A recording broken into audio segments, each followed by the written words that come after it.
Welcome to RR6 News. Please subscribe, like, share and comment.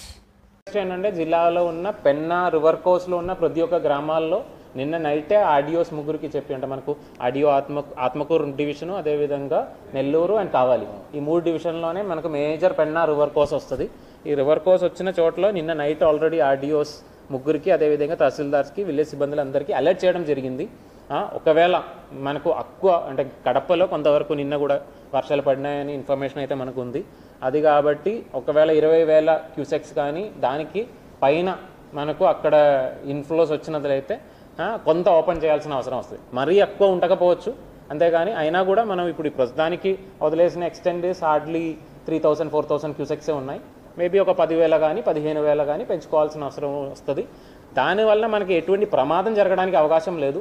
కానీ request ఏంటంటే జనాలందరూ కూడా పెన్నా రివర్కి లోపలికి వెళ్లకుండా చూసుకుంటే చాలు. సో నా రిక్వెస్ట్ ఈరోజు వచ్చిన ప్రెస్ వాళ్ళందరికీ కూడా దయచేసి పెన్నా రివర్కి నెక్స్ట్ ఒక 24 to 48 అవర్స్లో ఎవరు దిగకుండా దయచేసి చూడండి, రైట్ అప్ టు మనకు ఓషన్కి కలిసిన వరకు.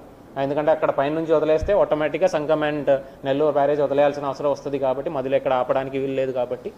సో నెక్స్ట్ ఒక 24 to 48 అవర్స్ దయచేసి ఎటువంటి పెన్నా రివర్ లోపలికి దిగవద్దు.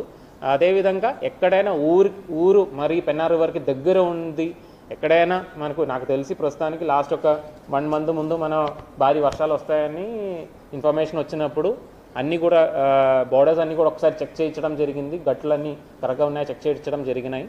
సో అది మళ్ళీ ఒకసారి చెక్ చేయమని చెప్పి ఉన్నాను. ఎక్కడైనా అలా